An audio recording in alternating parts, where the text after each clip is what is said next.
I actually don't know a lot about him, man. I think I mentioned that to you before, but yeah. Yeah, I don't think anybody does, really. He's mentioned quite a bit in the Stoics, but yeah, you seem to take a particular liking to him.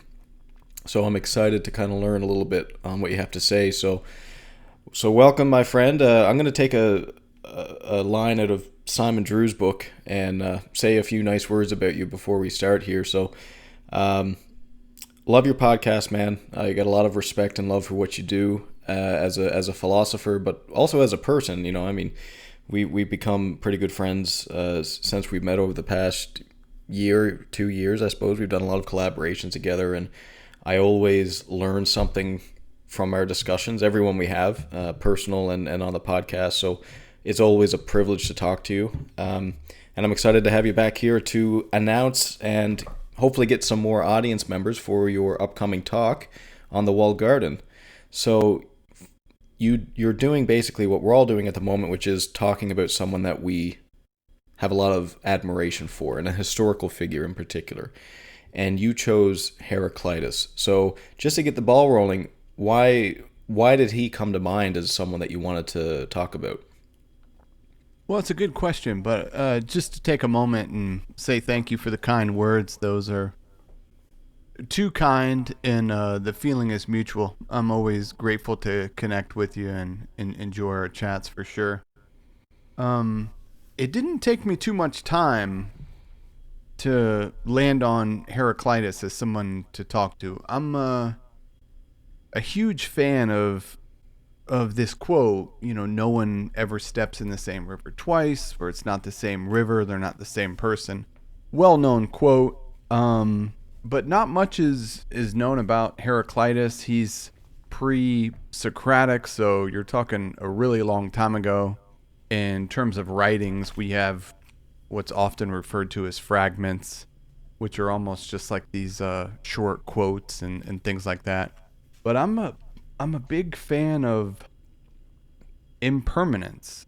I think it is important. The more I get into searching for wisdom and things like that, and we've talked a bunch, so you kind of know that I put some sort of importance on like the how the world works type of stuff. Maybe over, if we think of a philosophy of life in three components, metaphysics or how the world works, then you have ethics or virtues, and then third component being practices or exercises.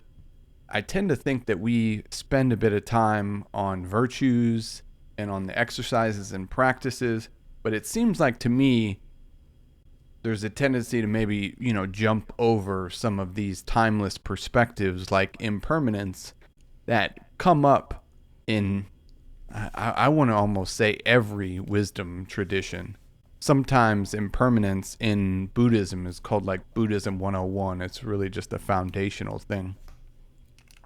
Yeah, I know, and we've spoken a little bit about impermanence. It is a idea. It is an idea that I tend to forget just as well. So I can appreciate that. That quote from Heraclitus on, you know, we're always changing and we're never the same person, and our environment changes as well.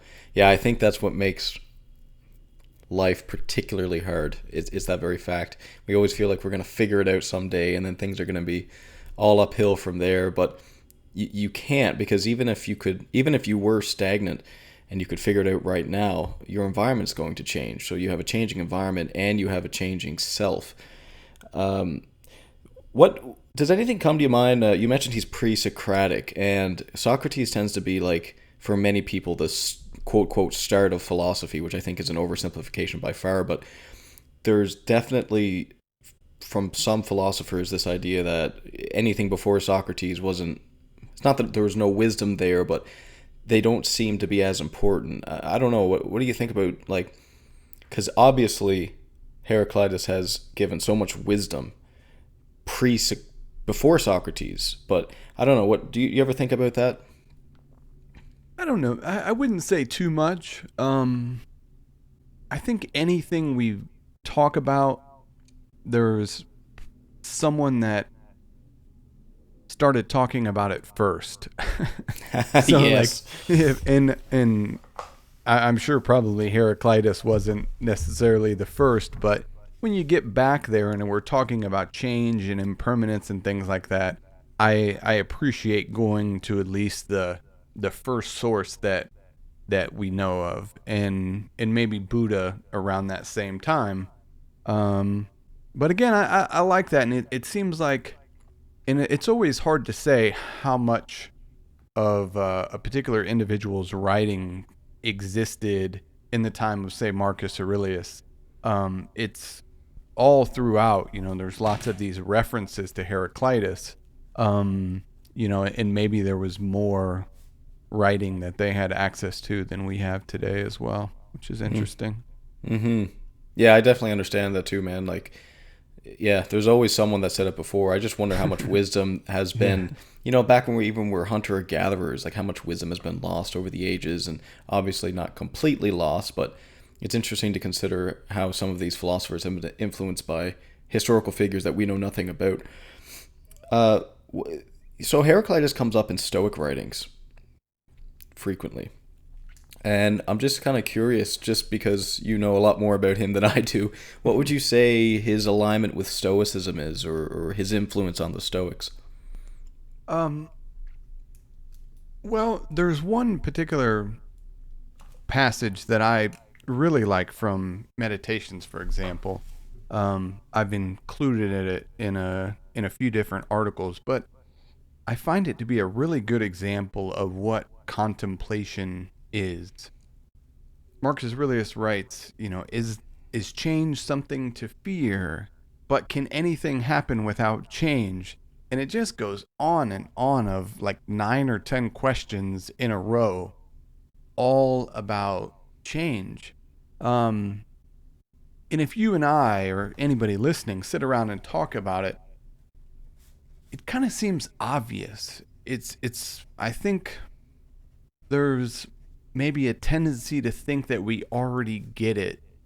But looking at this passage from Marcus Aurelius, I don't know, it leads me to believe that there's much deeper levels with especially a lot of these perspectives of, if you think of him later in life, which many people say when he was writing Meditations, it was most likely, somebody with a just extensive, solid education, lots of wisdom, and in his personal journal, he's sitting there really contemplating, trying to get it deep in his bones, the impermanence of life and the I don't know. I just find it interesting, and I think there must be some wisdom there that we can grab onto and get a bit deep in our bones as well if we're able to contemplate it. Yeah, you've sparked some interesting questions in my head, because it's almost like I see this. It's not just Marcus Aurelius; it's several philosophers that sort of like the pinnacle of their wisdom, the end of their days. They're not providing answers so much as they're asking the right questions.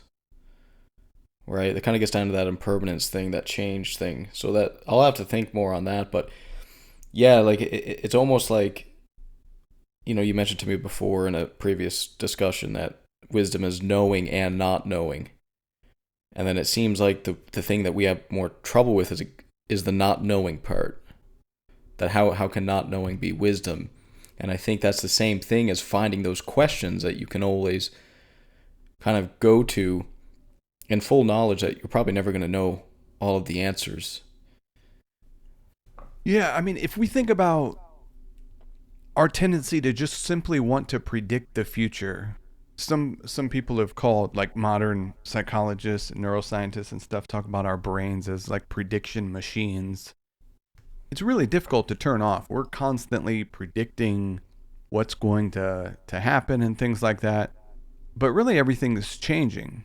In reality, we don't know the future. We're not necessarily crystal ball gazers and things like that. I'm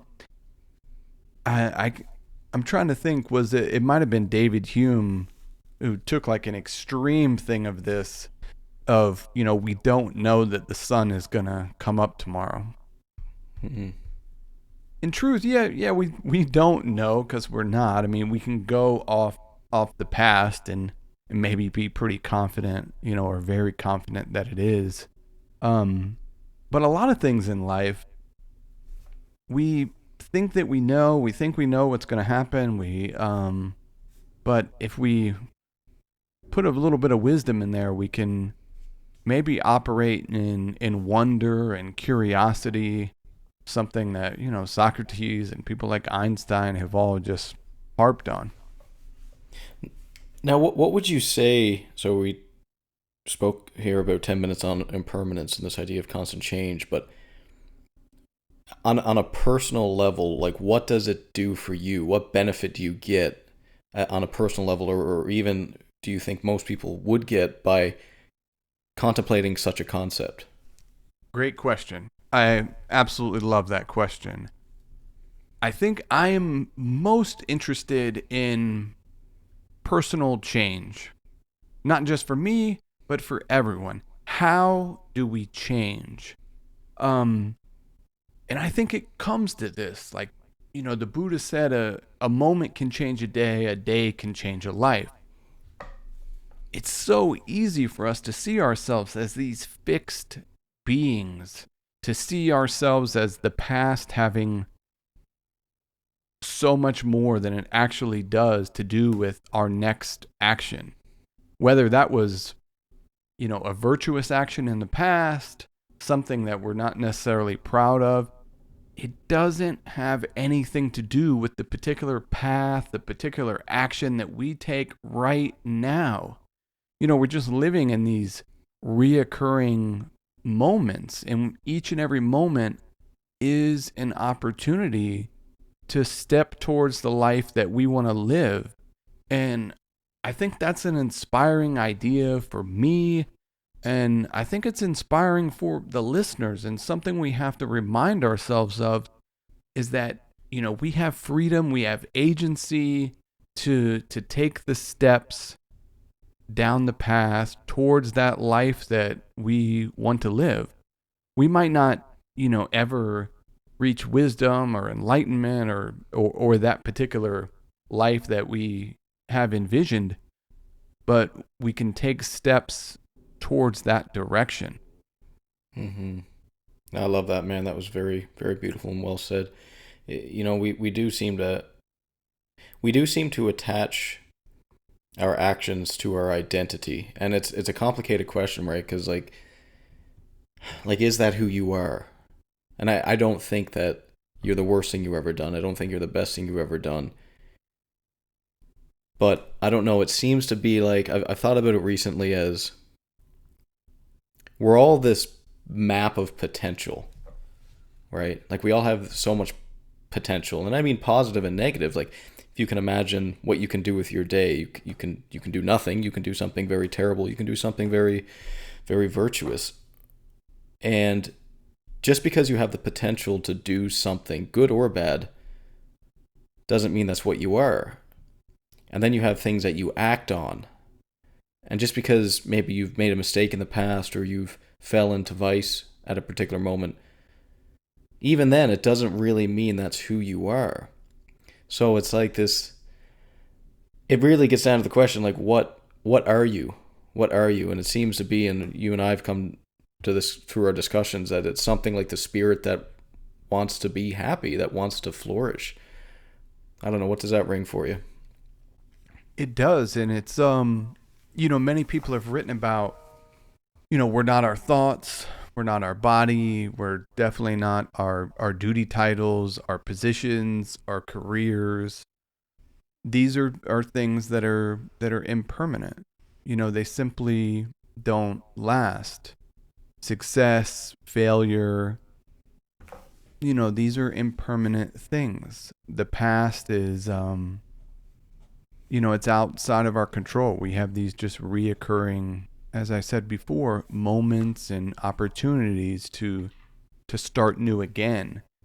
To quote Heraclitus, he says the sun is new every day. And, as you know, there's so many of these analogies and metaphors that people use, but things like that can maybe help us if we just remind ourselves that each and every moment, it's new.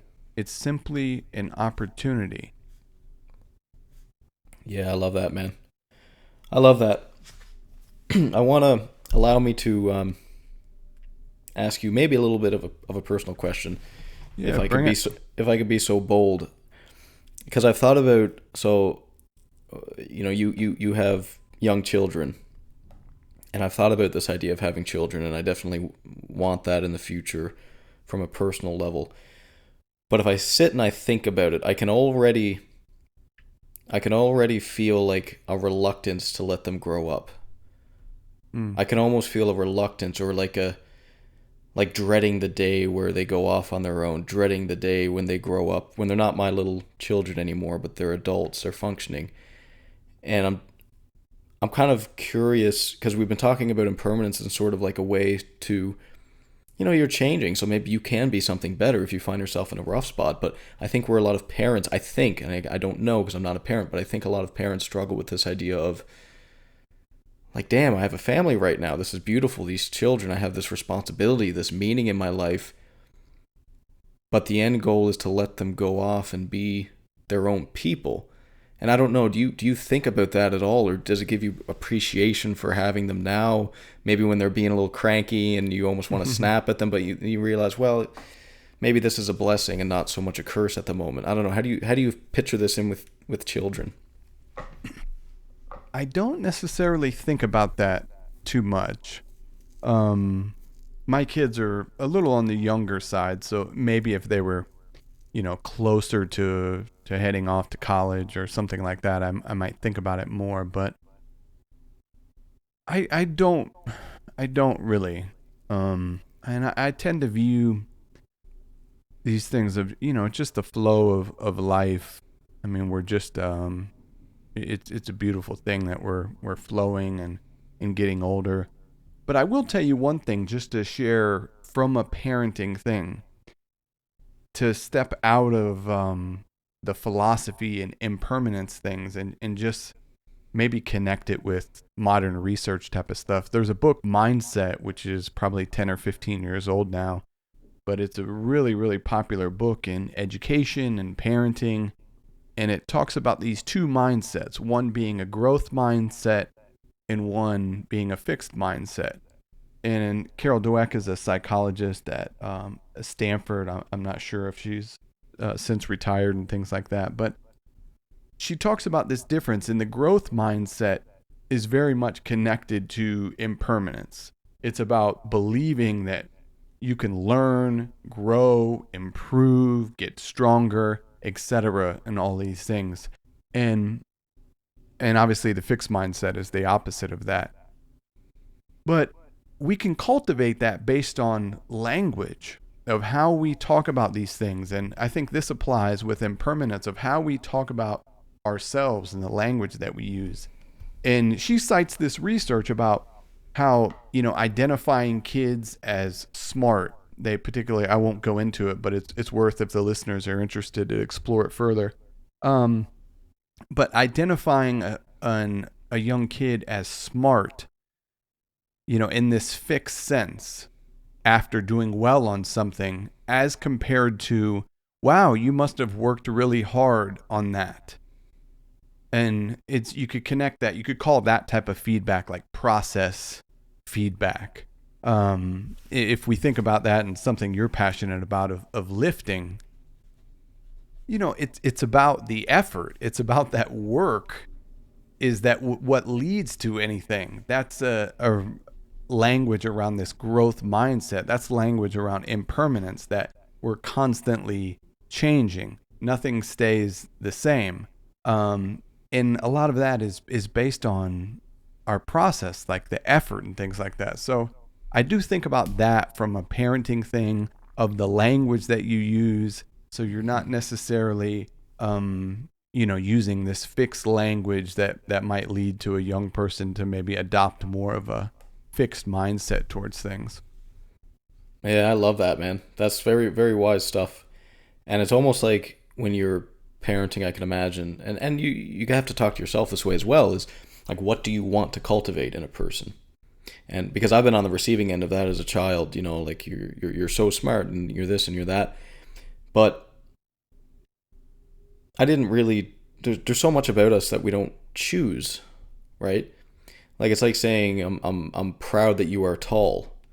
It's like, well, you didn't choose that. That's sort of like a genetic thing. Like, am I proud that you're using your height in a way that manifests good into the world? Maybe you're using that because of one of your strengths, and then you utilize that in the world that helps the world. So I think what it gets down to is like the cultivation of character. You know what I mean? And I think that's what it's all about. Especially when you're talking about young children, I can imagine. Like, what do you want to cultivate? Do you want them to stick around and make you happy, or do you want them to be happy all the time, or do you want them to be a good person? And I think that can be a very difficult thing to navigate as a parent, because you have to really want that, right? And lots of philosophers just bang on about this. When you think of existentialism and stuff like that, this idea of becoming every day and this idea of being and things like that, I mean, it seems to be important if some of these wise people have spent so much time on this idea of existence precedes essence, of really trying to get deep within us that we have freedom, we have agency and responsibility with that as well, to chart out the path that we want to head down. It's just so, it must be so easy for us to almost get just heavy feet, almost want to cement ourselves in a bit. And there is, I mean, I understand that. I do it myself as well, but there's a bit of peace, which I don't think it's actually like authentic peace, but there's a bit of peace of maybe clinging towards some certainty and creating some certainty over navigating in uncertainty and living in wonder and curiosity and stuff like that. Mm-hmm. I'm curious if this idea, just, I guess we're getting near the end here, but because I don't want to go too long, I don't want to give too many spoilers to your talk on Heraclitus, but I wonder if this idea of an impermanence resonates with you on the idea of considering everything you own, and even life itself is something that you borrow. So like, there's the impermanence of who you are, but there's also the impermanence of like what you quote quote own, including your life, because part of impermanence I can understand would be something like mortality. And a lot of the Native American tribes, they had that idea that life was something that was sort of loaned to you, and that someday you have to return it. I don't know. Does that ring any bells? Absolutely. And speaking of mortality, memento mori, for some, it might not necessarily sound too enjoyable to meditate on mortality. But I think maybe impermanence is a bit of an easier on-ramp to think about other things and come to the realization of even as simple things as emotions, thoughts. I mean, so many things that we can observe within ourselves that are impermanent. We can come to this realization and then maybe build up to our own life and come to that realization, and then be okay with it. Love that. Love it, man. All right, I guess just to kind of close off a little bit, did you want to tell people a little bit about the talk you have coming on? I think this is going to come out on the 18th right first thing in the morning. So if you stay up really late, you can probably listen to it. But basically, when this episode comes out, the talk will be this coming night on the 18th. What you want to just maybe mention a little bit about what you want to talk about there, or how you're going to go about it? Sure. It's at 6 p.m. Eastern time.